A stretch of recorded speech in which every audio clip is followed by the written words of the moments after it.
so excited. I don't know what number webinar this is, State Rep, but we've done quite a few since I've taken office just over a year ago. And we're getting really rave reviews about these information sessions. And I'm really excited to definitely partner with you. I've seen your work over the years. You're near and dear to me because you are very involved into an environment, parks and recreation centers, and I just think that I love the fact that you do. You're involved in that because that's our outlet for our families and our children, and it's healthy. The education part and just getting them to come out of the house and getting kids involved in the positive things to help them grow. And I also, because I'm a state office as well, I also know that we have some situations in the city of Philadelphia where a lot of people who are losing their homes just based on technicalities and the lack of understanding about the legal things that the state require for you to be able to not only retain your generational wealth, but to pass it down. And so I just thank you for having this partnership. And if you'd like a few words with your listening audience, please feel free to. Thank you, Register Gordon. Thank you to you and your team for having the foresight to bring this kind of information to our community. I have been a big fan of yours, and not that we're sharing compliments here, but what you have done in just the year that you have been in office to say, this is an office for the people, an office that's going to be accessible to the people, and we're going to make sure that folks have access to this kind of information to protect their families well, to protect their investments in their communities and investments in their families. You mentioned my connection to the environment, and that really falls to our connection to land and ownership, right? And this is a very key part of your office and what it does to make sure that our families and Philadelphians can protect the ownership they have in land, the ownership they have in property, and other valuable items that they can pass on to their family. That legacy means so much to families, and sometimes that legacy can be lost just because of a simple paperwork error, or because someone didn't follow through with actually putting grandma's name on the will, or we have very unique family structures. And so they may not follow sort of the legal system, or the conventional family structures in which someone is married either through common law or is an adopted child or a family member that we may have brought in, not legally adopted or otherwise, but we care for them just as much and we want them to be provided for. That is, if you want to do that, if you want to pass on that wealth, that legacy, that provision of support, that you must do that through the legal processes that are available. And you have been able to provide that simply by extending your office to the public. And so thank you for doing that. However many you have done up until this point, it has been a well received and has been an improvement for this particular office. And so thank you. I look forward to working more closely with you in your office and listening to the presentation tonight and taking that information back to my constituents. Thank you. Before I was elected official, I was a lawyer and I worked at Community Legal Services. I've seen these issues. I've seen the tangle title issues. I know what we're going to dig in today. And so I'm so excited to learn a little bit myself so that I can be more helpful to my own constituents. Again, thank you to you and your team for organizing tonight's event. And I can't wait to hear see the presentation. Thank you so much just for the feedback, because feedback is always important because you want to know how you're doing.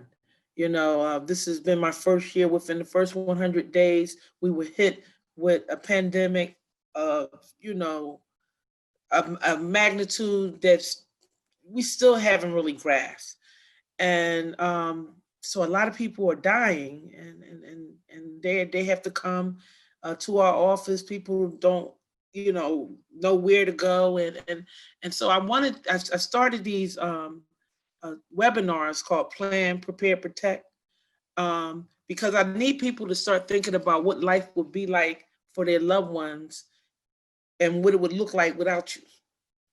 And even though you don't want to think that, you want to think, listen, when I get old, I can think about that. But no, you have to think about it now, especially if you have assets. And so I have my solicitor or our attorney on. Her name is Sharon Wilson. She's been very instrumental in assisting me in understanding just the legalities that govern wills and estates in the state of Pennsylvania. And I also have attorney Terry Booker. She also works with us, and she's assisting us in developing programs that will assist people that are living in tangled titles. But mainly, I wanted people to understand just history and government, and I wanted to let you all know that all the advice that we're giving you is for the state of Pennsylvania. So if you talk to your sister who lives in Maryland, be careful about what you advise her to do, because Maryland is another state and they have other laws. So this is the state of Pennsylvania. The Register of Wills is a state office, and we fall under the first judicial district here in the state of Pennsylvania. So we are essentially like the courts. We fall under the courts. And so a lot of people in the city don't know what we do at the Register of Wills until somebody dies. And then you have to make some decisions, or you might not make some decisions just based on the fact that you have heard that this is heir property, or because this was my mother's property and this automatically becomes mine because she said verbally that she left this house for me. And it actually, the transfer of wealth does not work verbally. It's a very legal process. There has to be paperwork done. There has to be filing done. And so this is why I wanted to make sure that the citizens of Philadelphia understands before the death what they need to know, what we do at the Register of Wills, and how to plan, thinking about who relies on you emotionally, who relies on you financially. If something happens to you, who is going to take care of them? Are they capable of taking care of your business? So some of the things that we do at the Register of Wills, and I also serve as a clerk of Orphans Court. In the Register of Wills, I validate wills, I collect inheritance and estate taxes, we probate estates, I assign executive privileges, we issue short certificates. Those are the certificates you need to be able to access the assets. And I also preserve and protect records and archives. We have archives dating back to the 1600s. This office was established in the 1600s.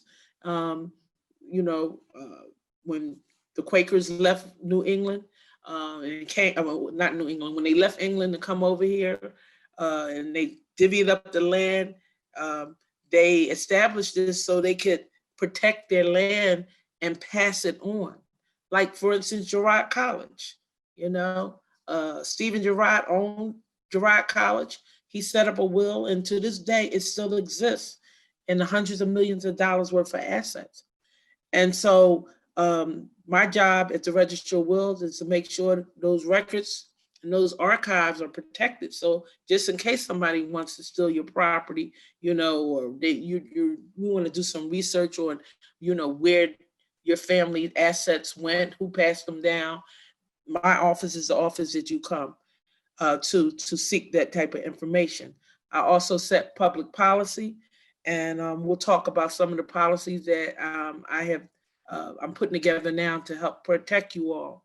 As this clerk of Orphans Court, I issue and validate marriage licenses, and we protect those marriage records. So when you go get your real ID and you have to verify your maiden name or your marriage name, we have those records, and we have records that date back and marriage records that go back into the 1700s. And lastly, we accept filings for orphans court. But let's talk about wills, because people, I'm learning that, you own property, you have assets, stocks and bonds, and a lot of people, unfortunately, we aren't educated or informed about the legalities around owning property. So yes, you own property, but you want to do more than own it. You want to preserve it, you want to protect it, and you want to say on who is going to inherit your property in the event that you die, and which you will, and we all are. So what's happening here in Philadelphia and the state of Pennsylvania and around the country in general, people are not making wills, and they are dying and intestate, and it's causing a lot of problems. So tonight, I'm just going to tell you about the importance of a will and how you can protect your family's assets and legacy, and how you make the decision when you die who you want to be the executor over your estate, so they will be able to bring the paperwork to me, which is the will. And in that last will and testament, you say exactly where your property, who's going to inherit your assets, your property, whether it be your jewelry, your stocks and bonds, your cars, your collection of stamps that's worth thousands of dollars, your pictures. I mean, my pictures are real precious to me, and my picture albums. And that's simply being able to put it down on paper and sign it in on the bottom. A will is just simply a document that you write during your lifetime that distributes your assets. You can change your will at any time. If you can change it, you might have this will goes to this kid. This kid may pass on before you die. So then you have to go back to the will and make some amendments. Your will is not effective until you die. Most people think that when they make a will that they've registered a will with the Register of Wills. In the state of Pennsylvania, you don't. In the state of Maryland, you actually do go register your will while you're alive. I don't see the will, or the Register of Wills office do not see your will until you die. And someone that you named as your executor, whether it's your heir or your lawyer, will bring that will to us, and then we will validate that. And that normally is a process that takes a little under an hour. In the event that you don't have a will, the process is going to take a lot longer. So we do not store wills while you're alive. We recommend that you store it in your house, in a safety box that is both fireproof and waterproof, with all your other documentation, and you tell someone where your will is. If you don't tell someone where your will is, no one will know. We get the question, well, can I just write down my will and then sign it? Yes, you can. You can write your assets, list next to them who you want them to go to, and then you sign it at the bottom. Don't go back to the will and then add some more above their signature. It has to be signed at the bottom. So a valid will must be signed at the bottom. You must be at least 18 years old and of sound mind. So you don't want to make a will when you you might be having a memory loss or whatever, because a lot of times that will be, it has been contested. So will is just a critical asset to protect your wealth. And I what I want to do is I've been talking to our council people, and I want to talk to the state legislators, because I want, I think that upon the transfer of any title, as you buy a house, I think that information should be there, because most people either think that, a will should only be made like when I get older or what. And no, you need to make the will when you buy that house or you have minor children, you need to write down where, just in case something happens to me, who is going to take care of the business that I trust, who should I tell where the will is, and who my assets go to, especially if you have minor children or you have disabled children. You need to be very specific about who inherits your hard-earned wealth that you earned. And a best practice is to get an attorney that specializes in wills and estates to help you make a will. You can write it right now. We in COVID. You can't get out the house. You may not have no money. I recommend that you write it on a piece of paper. You sign it. It doesn't have to be notarized. You seal it, and that will can actually stand up, in a court of law. It may be contested because people may say, well, that's not your signature or whatever. So best practices is to go to an attorney. And we'll put up on the screen, or I will definitely provide information on all the organizations in the city of Philadelphia, several of them, about a dozen organizations that will help you make wills free of charge.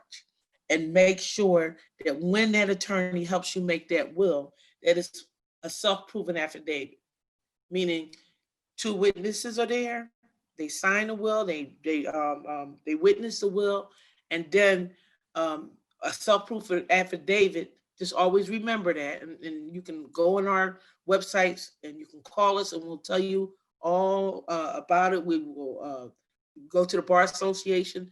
We'll give you numbers for the Bar Association. They can recommend lawyers as well. But with a self-proven affidavit is when those witnesses sign your will.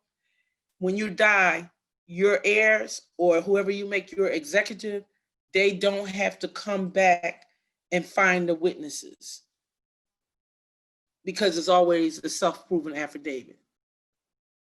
If you do not make a will, the state of Pennsylvania already made a will for you, and it's called intestate, and that will favors biological. Like, so we'll go if you're married and then your kids, and then, it goes down in that line, and maybe that may not be who you want to inherit your property. So what's happening with the not making the wills, which is causing people to lose home, is particularly when it's coming to owning houses, they becoming what we call tangled titles. And so before I get into the tangled title, I want to see if maybe I left something out. Attorney Sharon Wilson usually chimes in and gives you some little extra knowledge about that. Yeah, you didn't leave anything out, Madam Register. The only thing I would want to clarify is that if you make a will and one of your beneficiaries dies, it doesn't necessarily mean you need to go right back and redo that will. Most wills actually talk about what would happen in the event that a beneficiary dies. That you only have to go back if in fact you don't like that path, that you originally put in there, and you got to go back and say, no, I decided I want somebody else to have it. But other than that, I thought you were very good. You hit all of the good high points. Yeah, so that mainly is if you haven't made a will and you own property and you have assets, as soon as possible, consult with someone, consult with one of the agencies that assists Community Legal Service, Christian Legal Services, Philadelphia VIP. There are a lot of agencies that we will provide for you the numbers and the emails, and they will help you make a will. Because what I'm seeing is when you don't make a will, it causes a lot of heartache for your family. And when you die without a will, that property is sitting is still legally in your name. So your heirs can't do anything legal with the house. So this tangled title is like a person who think they have ownership rights or do have ownership rights and interest in the property, but the house is not in your name, so you can't do anything legal with it. You can't sell it. You can't pass the house down to your families. You can't get homeowners insurance. You can't get basic systems repairs. You can't get low equity loans to repair the property, because these are old houses in Philadelphia, these row houses. Eventually, you're going to have to change the electrical wires, the pipes, cement work. There are grants available that you can get if you qualify for it. But the first thing they're going to ask you is, do you own the property? And you're going to say, yeah, this is my grandmother's house. She left it to me, but it's still in her name. In an event of a catastrophe, you can't even qualify for FEMA. And that's federal emergency management grants that you get from the federal government, because the house is still in a dead person's name. So technically, you're sort of a swatter. So say, for instance, you have, you're the granddaughter, and your grandmother, this was your grandmother's house. You was raised in it, you and your mother died, your grandmother died. But the house is like, those is 2 generations, but your grandmother, she died, right? So even though your mother lived there, your mother might have had 5 siblings, okay? So without a will, even though everybody knew that the house was intended either for your mother or for you, the granddaughter, because they died without the will, the state says those 5 siblings all have a 5th interest in their house. And sometimes they will come up and say, listen, you can have the house, granddaughter, but I want my portion, which means either you're going to have to buy them out, or they'll ask us, they'll get together and say, well, maybe we want to sell the property. I see this all the time. People die, and everybody knew that grandma said that granddaughter, I want this house to be for Jamila. And everybody knew it. But a verbal promise is not legal in the state of Pennsylvania, and it does not have to be honored. And the house is still in grandma's name. And that's where the confusion comes, because then when you have to come down to do probate, which is when somebody passes away and they have the will, they come to our office, Sharon will explain it to you, and you have to probate the property so you can get the proper paperwork, so you can go to the recorder of deeds and transfer the title or the property in your name so you can be the legal owner. Or you have to come down without a will, and then you have to, prove that you are the next of kin. You have to get renunciations from the 5 siblings that's saying, yes, grandma, my mom said that this was your house. We all go sign over. And a lot of times that doesn't happen. And so what I'm saying is, I think people believe in heir property. And there's no such thing. There's no such thing. That property is still owned by the dead person. So the heirs that very well may have ownership rights in their property won't be able to do any legal things with the property. And that's how properties become abandoned. That's how, you'll have one relative living in the house paying all the bills, and then they get tired of paying the bills, or it just is a lot of confusion.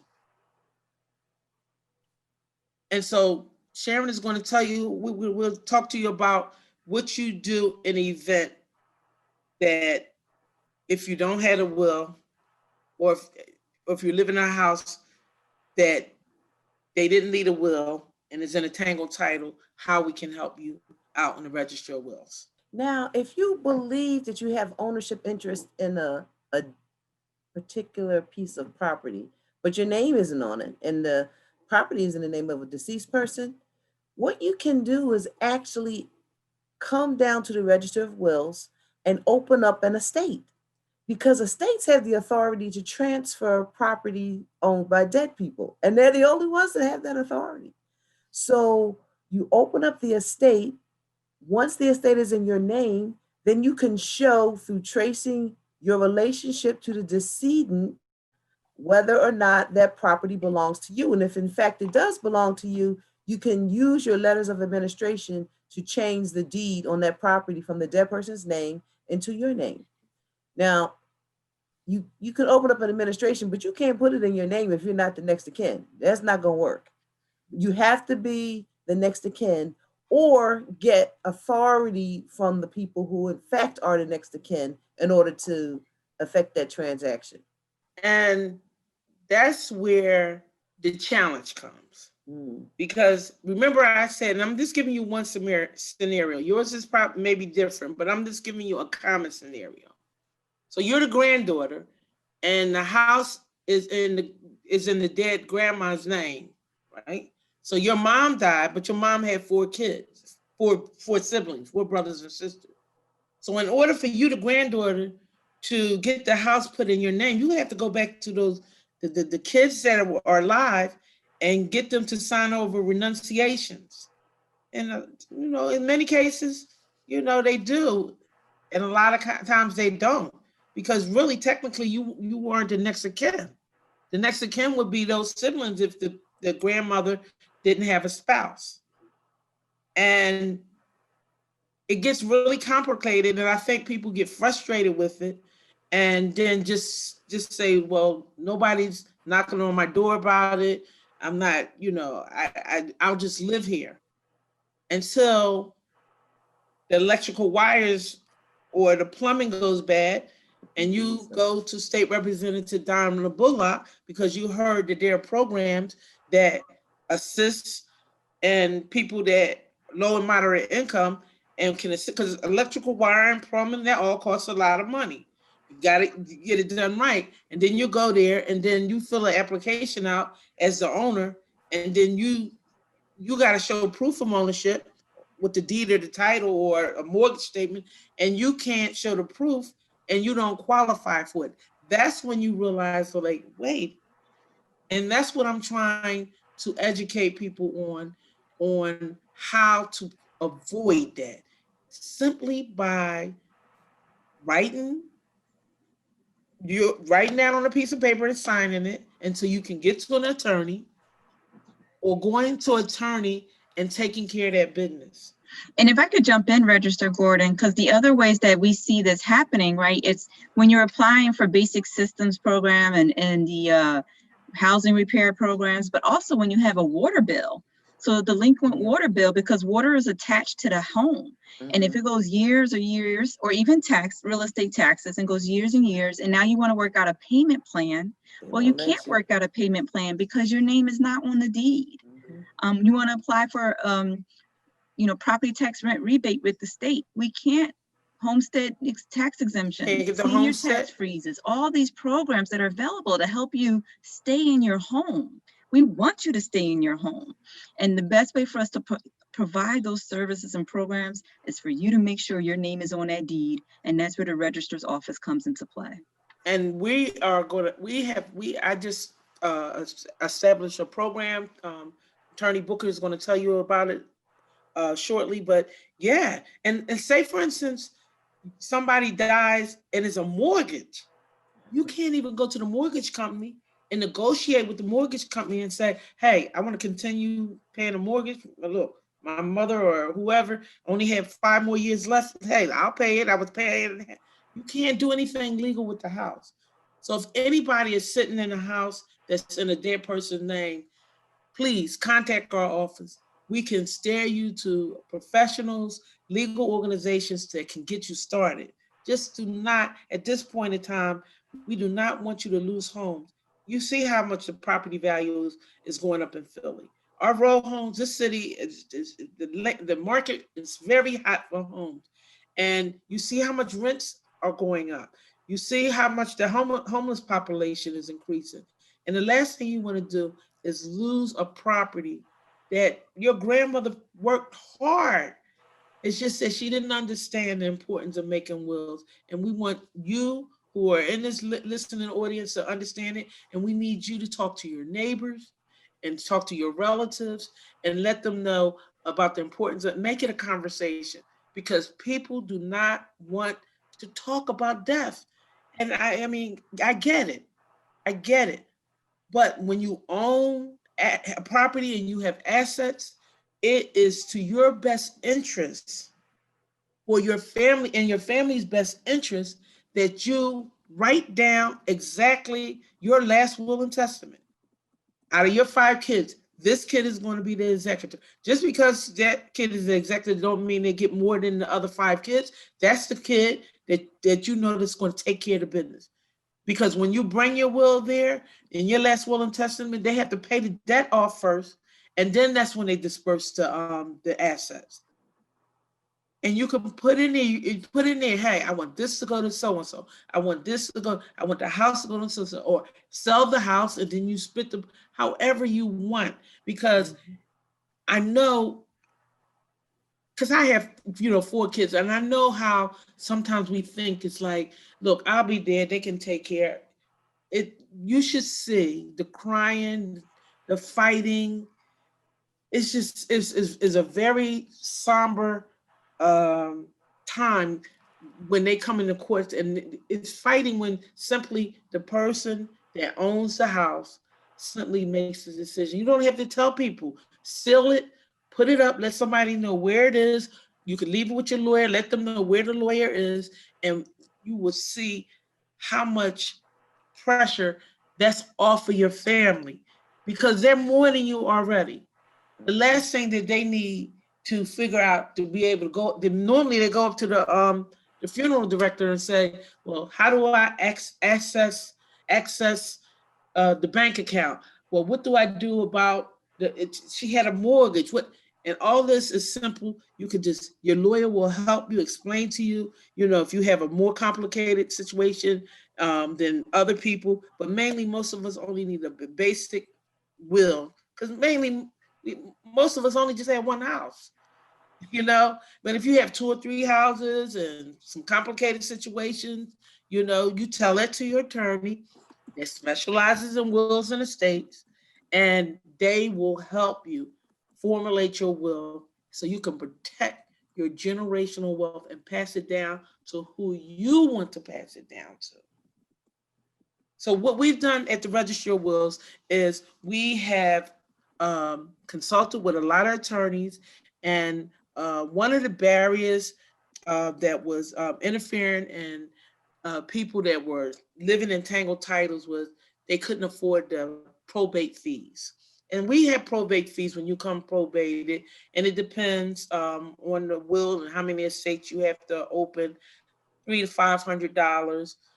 But depending on how many estates you have to open. So we started a program called the Probate Deferment Initiative, where we defer the fees. We defer the fees and for everything. We don't ask you for any fees. And Terry was going to explain to you exactly some of the things that this probate deferment initiative is going to do to assist you. And then we'll also provide you with information on what attorneys or what offices you need to call so you can get an appointment, so you can begin the process. Because right now, the best thing you did was to come and listen to us, because there's a pot of gold at the end of the rainbow. Don't be scared.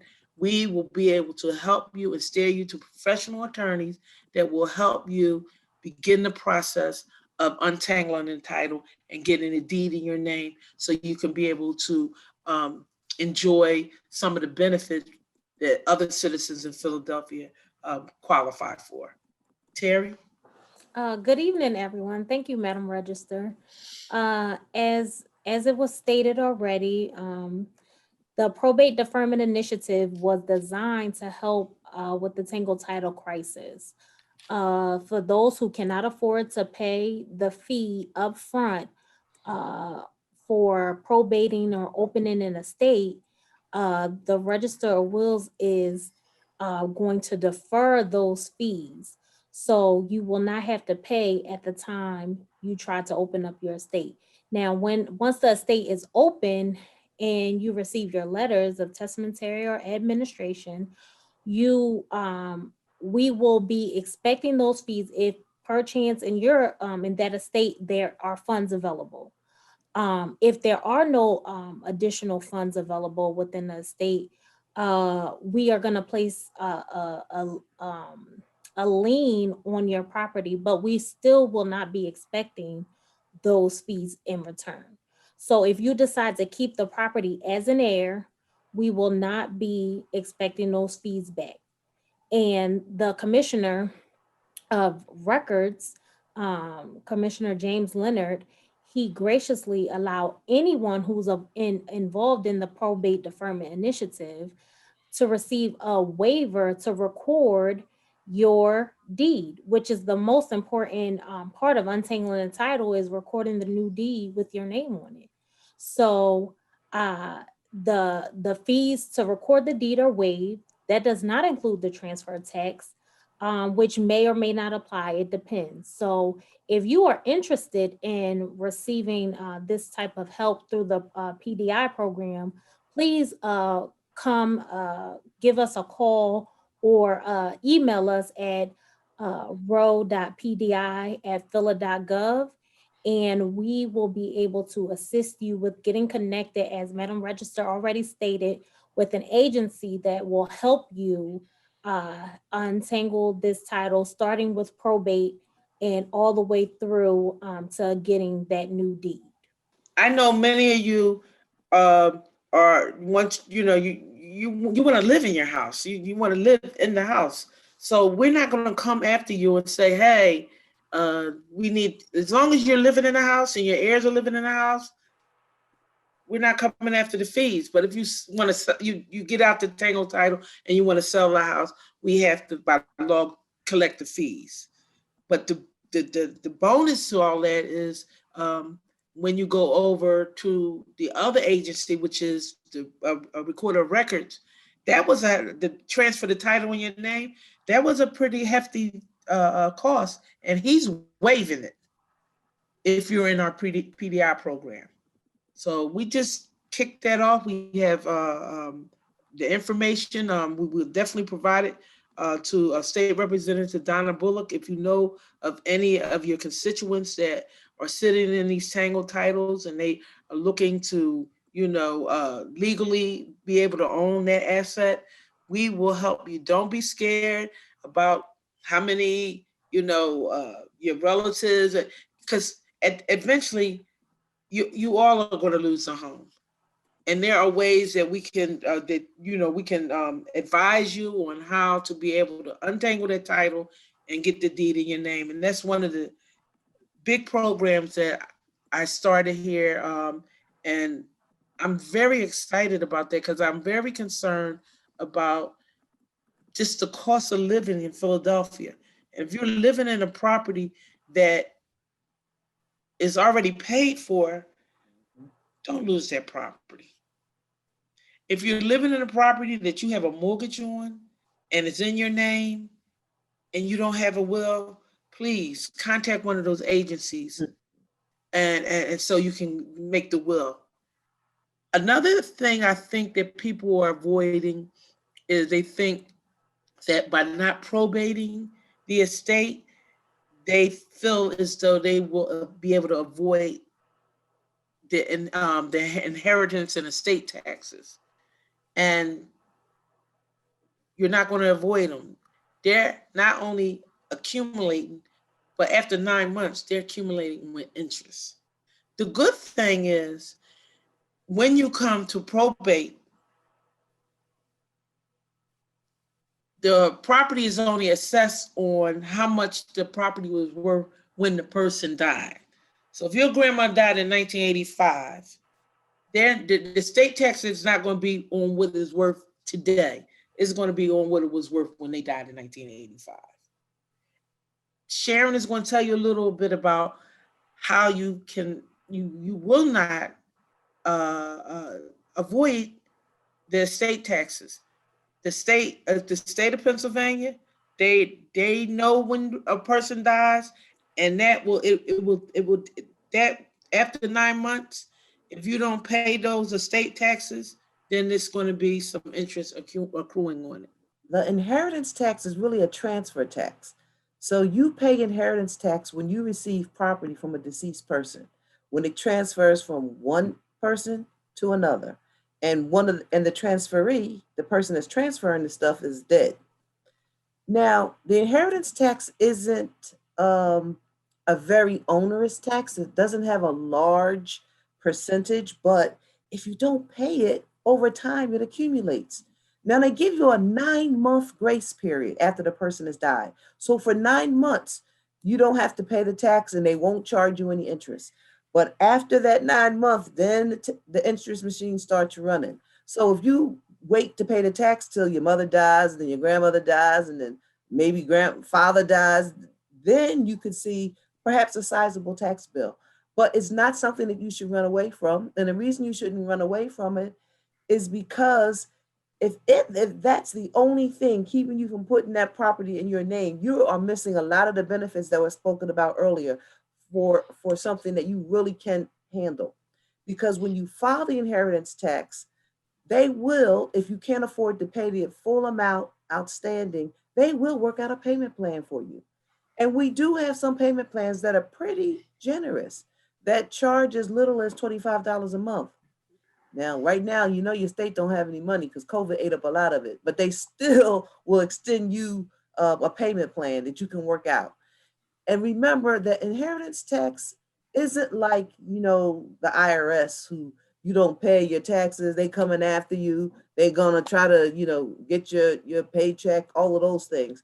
Inheritance tax, they just lay low. They just lay low.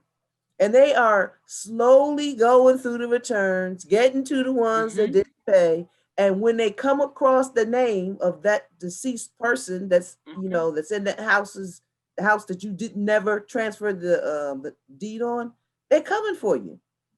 And when they come, that's when they're going to ask for their tax and their interest.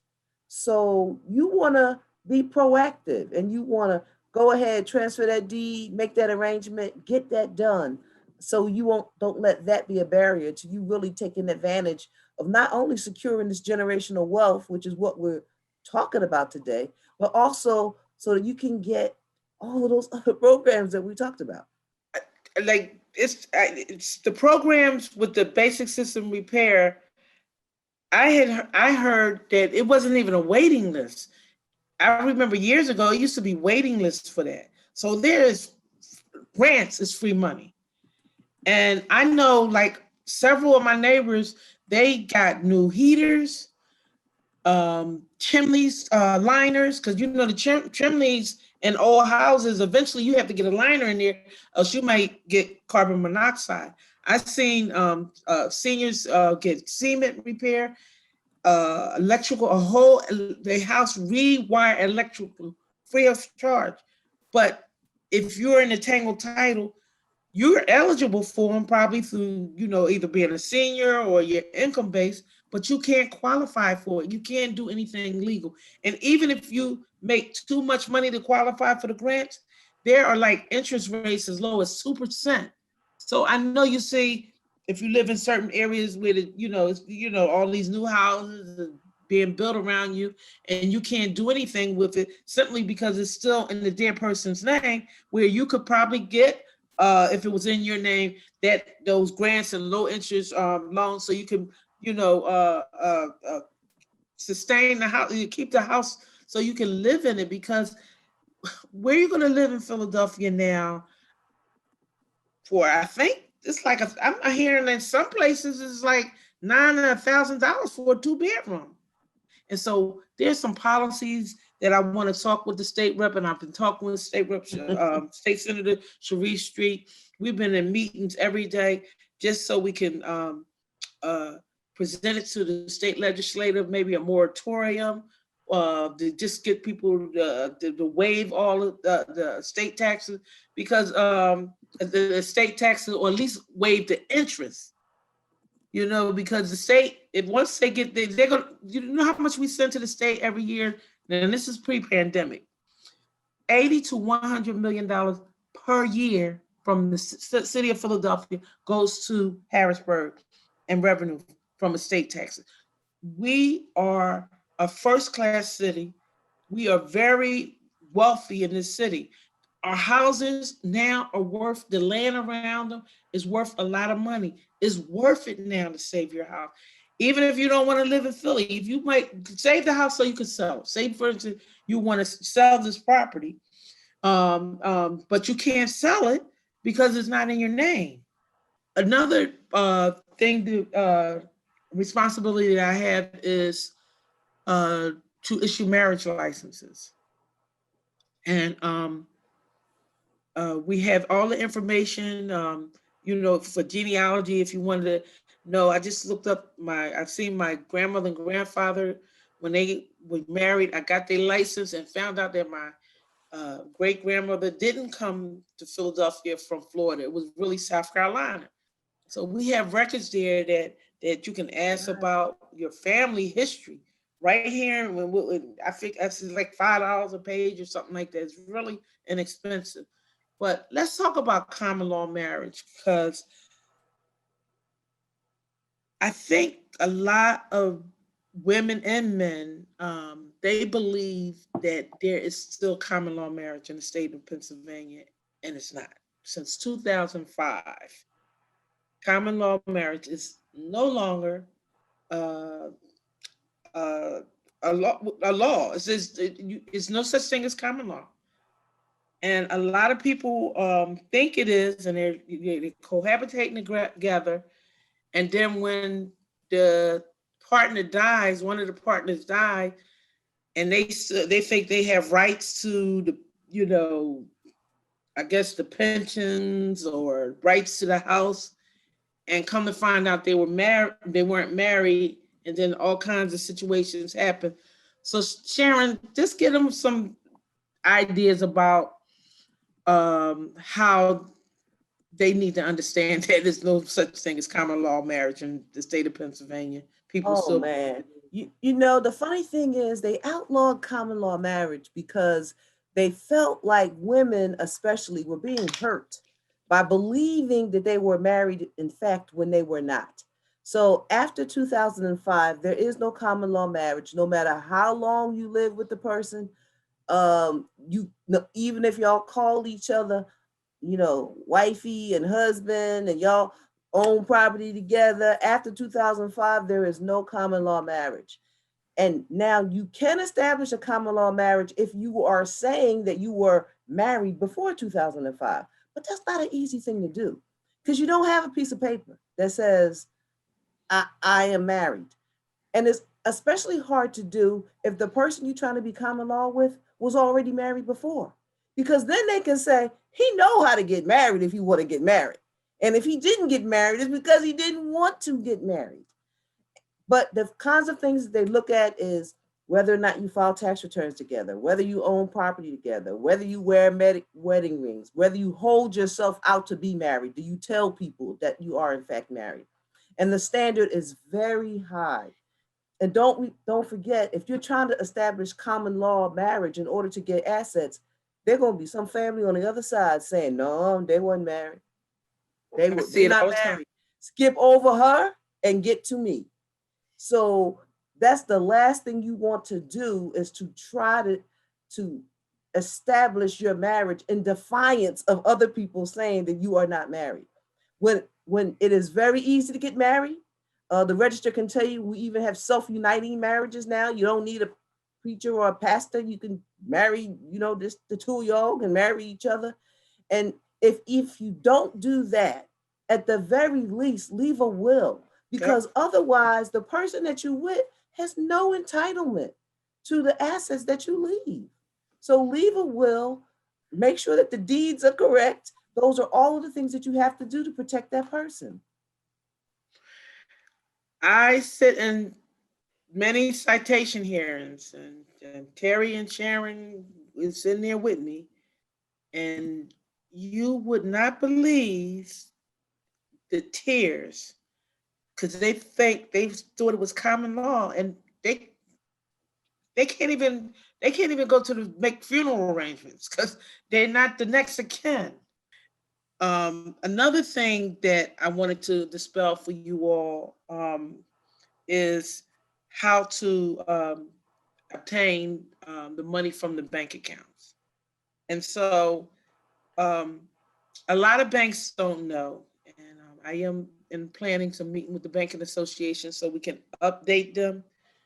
If the deceased person has $10,000 or less, the bank has to release it to you. If you are the spouse, the mother, the father, or brothers or sisters, but you gotta come with that proof. You have to come with a death certificate and you have to come with a funeral bill. If you have $10,000 and 1 cent or more, you have to come to our office and get the short certificate. We generally give out short certificates after you probate, which means you open an estate either with a will or without a will. And when you get the short certificate, the banks nowadays, wasn't always this way. They want their name on the short certificate. So you need to know the name of the institution where the funds are. And they don't want the short certificate to be very old. So they typically like it about 3 months or so. After that, they won't accept it. So you probate your estate, you get your short certificate, and then you go back to the bank and then you ask for that money. And they will pay you the money out, or at least they'll pay the money to the estate. A lot of people are having problems with the bank state rep because they still think it's at $2,500, but they amended that law and it's $10,000 or less. They have to release it if they come with the proof of relation, and that's the next of kin, and the funeral bill and the death certificate. Yes. Mm-hmm. So we get a lot of calls about that. So we have information about that as well. You just wouldn't believe. I don't even see you if you left a will. I don't even see. You go to my clerks, you're in and out. You're not the dead person, but your heirs or the executor, in and out. Without the will, we make an appointment and we see. Oh, and guys, don't believe that your family is going to be nice. They're nice now that you're alive. When you die, oh God, you hear the stories I heard? I mean, I get arrest records.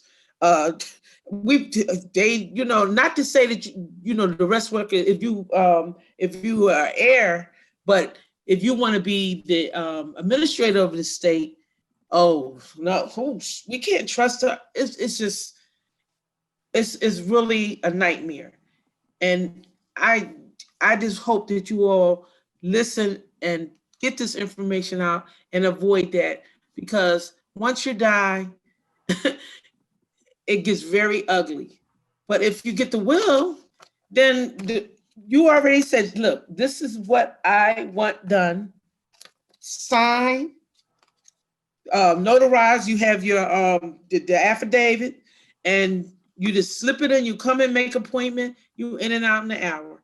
Then you go over to the recorder of deeds, because most people think that I'm the recorder of deeds. No, you got to go to another department and get the house transferred in your name. And a lot of people don't, some people do come through the probate and then don't do the transfer or try to avoid the inheritance tax. And they don't realize that you might be sitting in that house now because you still want to have the bills in the dead person's name and it's still subsidized and stuff. But in the long run, it's going to catch up, because when you actually need to do legal business with that house, you're not going to be able to do it simply because it's still in the dead person's name. And then I know this is a lot. We are on all social media sites. We are on Facebook. We are on Instagram. We are on YouTube. We are on Twitter. We are also, we do these seminars and we tape them and we put them up on these Facebooks and Instagram, because I'm also getting a lot of calls from people saying that my mom and dad won't listen to me. They think I'm trying to steal a house or whatever, they're being stubborn. And I said, well, just let them listen to me. Just turn on one of these, just turn and say, hey, mom, listen to this. Because I think because of superstition or people think you're up to no good, or whatever they do, it's going to cause you. You gotta.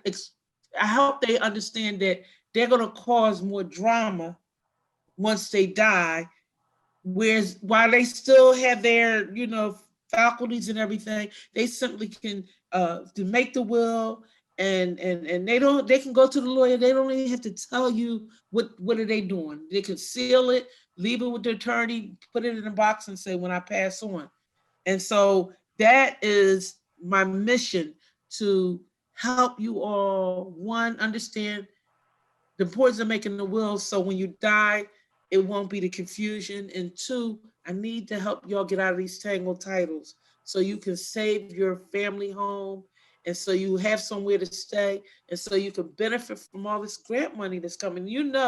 With the stimulus, it's going to be a lot more money coming down, because it costs the city and the state more money for homeless people. We want you to stay in your house. You know, it's much better for a family. It's much better for children to be growing up in a house that's their house, and they don't have to worry about eviction or moving or whatever. And so that's the thing that I'm really excited about, the PDI program that I'm starting, the information that that I'm gathering for you all the social media. We are on you can just go in there. We're open even during the pandemic by appointment only. You can go enroll online at phila.gov. Tasha's going to put all the information. We answer your questions. You can go on our a Facebook page and inbox us. We answer those questions immediately. If you have questions about it, we're willing to help you. We also have some frequently asked questions that Sharon is going to go over real quick before we close. We're just going to go over them briefly, Okay. because in fact, somebody in the chat box, Adrian, asked me one of the questions that we answer. See? And Nip's talking about what's the best way to change a deed and leave property to someone. Should you do that in trust? Should you do it with right of survivorship, or should you do it by will? And it really depends on what you're trying to achieve. You might want to transfer a deed, for example, in trust, if you're giving it to a minor, or if you're giving it to somebody who otherwise can't take care of themselves, or if you're giving it to somebody that is neither of those things, but you just don't think that they're going to do the right thing. So there's lots of reasons to do it in a trust. Now, the other way to transfer a deed is by right of survivorship. That means the one that lives the longest takes everything. So if we were playing cards, it'd be winner take all. So sometimes you do that so that there's a smooth transition between the person that owns the house and the new person. So an elderly person might do that to say, I'm just going to stay here, and then when I die, it'll automatically go to my grandmother or my grandchild, or automatically go to my daughter. You won't have to do anything. It'll happen by virtue of the deed. Sometimes people do that because they're afraid that if they put it in a will, it might be contested by other family members. But if I do it in a deed, that's less likely to be contested. They have different standards, and a deed standard is lower. The third way, of course, to transfer property is by will. You can put the property in a will and say, I give such and such my property. Transferring property in a will has a lot of advantages that you might want to take care of. One of them is this thing called step-up basis. That means that they pretend that you bought the house for the value that it's currently worth. Well, what's so good about that? That means that if you sell the house, you pay less tax. That's all that means. But that may be the reason why you want to do it by will. Maybe you want to talk about what would happen to the house if it didn't go to the first person, and then the second person, and then the third person. That's a lot easier to do by will than by deed. So there are reasons for transferring property in trust, by right of survivorship, and by will. And that's why we tell you, really visit an attorney. Talk to somebody who can help you work through those things to see what are you trying to accomplish, and then, do the best option for yourself. Now, the second question really talks about inheritance tax inside of deeds. So if you do put somebody else's name on the deed, so if I tomorrow were to put my daughter's name on the deed, would there be an inheritance tax? No. There was no inheritance tax until somebody dies. So if I die and the property automatically goes to my daughter, yeah, it automatically goes to her, but because she's receiving it by virtue of death, she has to pay a transfer tax. Again, it'll be hanging out there. You think, oh, nobody ain't say nothing, but it's still there. So even with inside there could be an inheritance tax owed. The other question we get a lot of is that question regarding nursing home care and the Medicaid lien. Well, you know, when you obtain a certain age, or for some people, if they have a certain disability, they're entitled to Medicare. That's one set of benefits.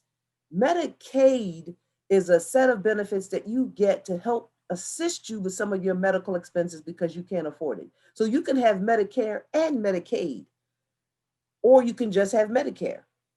But if you get Medicaid, what they do is they have a application process.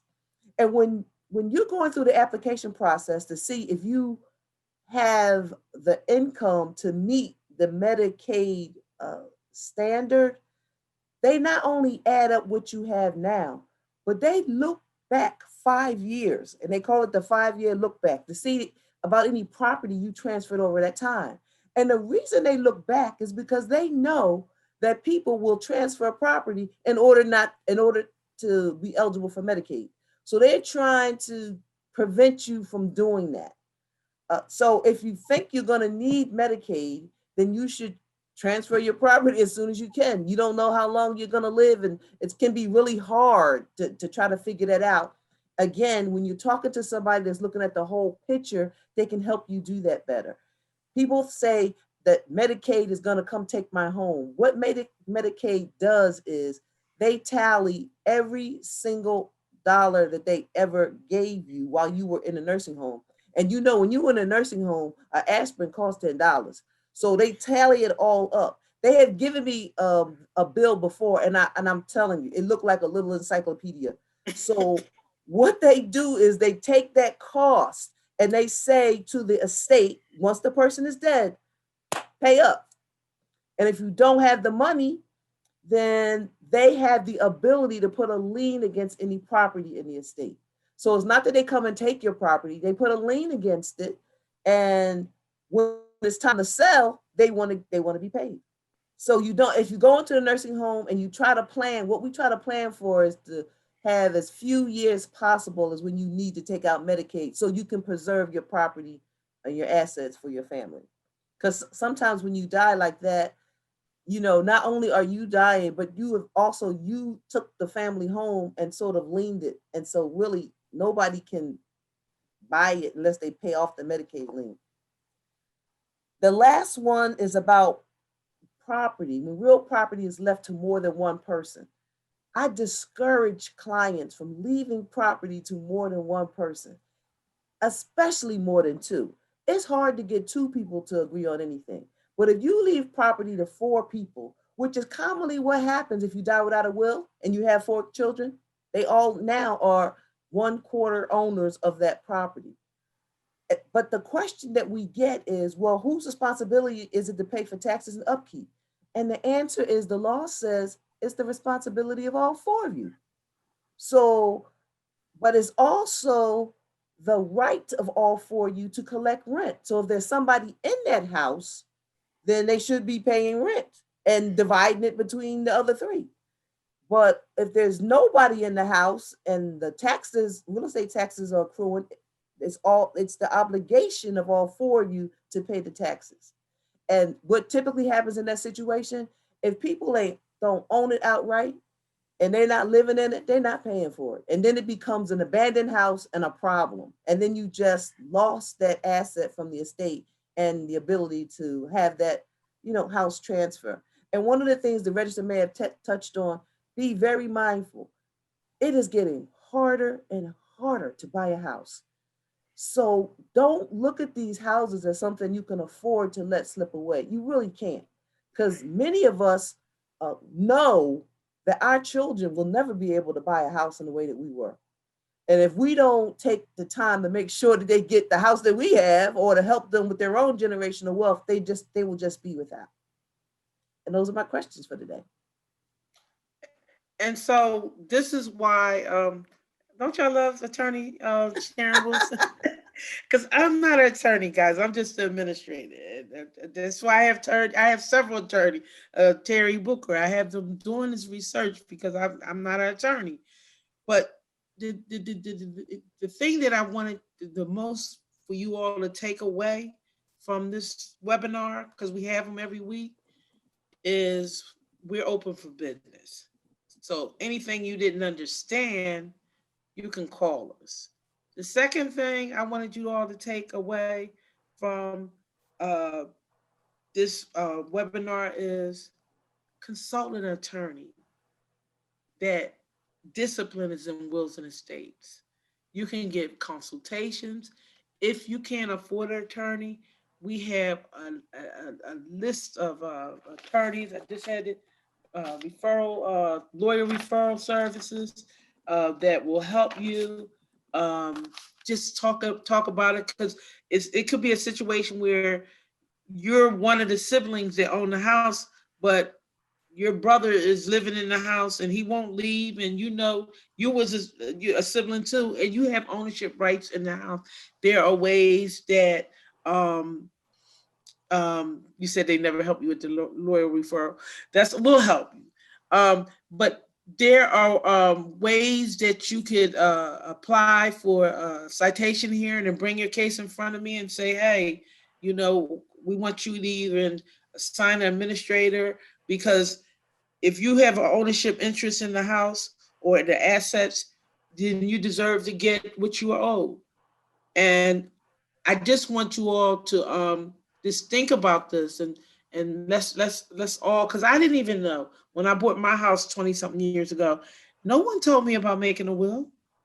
No one. I just thought, I didn't even think I was thinking about it while I was young. I'm like, because everybody think, well, I guess when I die or when I get older, 70 years old, then I'll make a will. No, when you get an asset, that's when you make your will. And right now we're in COVID. You can't get it out of the house. Write it down. Write your assets down. Write who you want them to go to. Sign it. Put it in an envelope. Seal it. And let someone know that you trust, in case something happens to my mom, or in case something happened to grandpa, or in case something happened to mom. This is where this information is in the envelope, and this is what I want to take to the Register of Will. But in the meantime, that's good, but you also need to go. We advise you to go to one of these attorneys, one of these clinics, Christian Legal Services. They help you they help you make your whole will. Or just call an attorney or call us, and I will refer you to someone. And the last thing I just wanted you all to take from this whole seminar is each one teach one. Go and just make it a conversation with your church. I'll come to your churches. Churches are doing virtual things now. Talk to your sister, talk to your mom, talk to your dad, and show them some of these webinars. We have brochures. We have a nice brochure. We have a whole package. Donna, I don't know if you got the package, because normally Tasha and them, did you get the package that we sent to you all? We send a pre-package out that has every flyer, the difference between the record of deeds office. We send the information for that. If you need a copy of your deed, we can get that for you. Our office don't get it, but I have a relationship with Commissioner Leonard. Oh, you should. I'm gonna give you his number. He's really available to give. Some people lost their deeds. He'll give you copies of your deeds, so you'll have that with your will. So you'll have all your information. So when something happens to you, your heirs won't have to go through this drama. I'm just excited. I'm just really excited about the possibility of us saving homes in Philadelphia, and that grant money that's sitting there. I want everybody to get it. Exactly. Electrical wiring is a lot of money, Mhm. especially when you do it right. So I want to thank you, Yeah. Donna. Thank you Go so ahead. much, Register Gordon. Thank you to Ms. Wilson and Ms. Booker. This has just been so informative, and as a lawyer, I can appreciate the work that you both put into tonight's presentation. And even I had learned a few things, or reminded myself of a few things. So this was really great. I have not practiced in more than 10 years, so I really found this, very helpful and rewarding to be able to participate tonight. A couple of takeaways I had for me. One, that the registrar's office is open for business and here to help. And that has not been something that I think many of our constituents have heard in quite some time, that your office is open and ready to help. And so she had said that numerous times throughout the evening. Please reach out to them and get the help that you need. Number two, the most affordable home is the home that you are in right now. And we want to do everything we can to keep you in that home, to keep your family in that home, and to make sure you have that home to pass on to others, to the ones that you want to be able to live in that home for generations to come. And to do that, you have to have proper, the proper ownership and entitled to that home, which requires this kind of planning and preparation and the following through with all of the steps that Ms. Wilson and Ms. Booker went through already today, making sure that you are filling out that paperwork, that you're doing the will, you're probating the estate, you're serving as an administrator or an executor, whatever those roles are, that you are doing those things. And then taking advantage of all of the great opportunities to repair your home, to keep your home warm and safe and dry, to make sure you can make payment arrangements with the sheriff's office, with the water department, with your mortgage company. We want you to stay in your home, to apply for all of the tax relief programs that the city and state have put into place so that people don't be shocked by rising real estate taxes. Real estate tax should never be a reason for you to lose your home if you have title and we can work out the payment arrangements. And lastly, we do not want families fighting in court, fighting in the Register Wills office. We don't want to have to, and when I say fighting, I don't mean actual fisticuffs, although I'm sure it's come to that in some cases. We don't want someone else deciding what is right for your family. And if you don't leave a will, that means you will have to go to court, and the judge or someone else, the laws that are written, are going to decide what happens with your family's legacy, what happens with your family's property, what happens even with your children sometime. If you want to have a trust or a trustee to provide for your children, these are things that you manage in a will as well. Mm-hmm. Or your family will end up in family court deciding some of those things. Where your insurance proceeds go. All those kinds of things you can, although the insurance companies usually have that information in there, but you can further confirm it and have additional information about how you wish that information, that those proceeds to be used in retirement benefits. All those things you can address in a will if by any chance it's not addressed elsewhere. So all those things that I learned today and relearned today, or had a great refresher on, I hope to be able to share with my staff, share with my neighbors, share with other community service providers in the district, and make sure we get this information to the people, which I know Register Gordon has been your primary goal, using social media and other venues to get this very valuable information to people. I'm glad to see a number of my constituents on the call tonight. I know you have some specific questions that you may have. Reach out to my office, reach out to Register Gordon's office if those questions were not answered tonight, and we will do all we can to help you with your particular question and with seeking legal counsel if that's what needs to happen. Thanks again for all of this information. I hope everyone have a good night. Yes, thank you all. Thank And you, don't forget, everyone. Thank you. Bye-bye.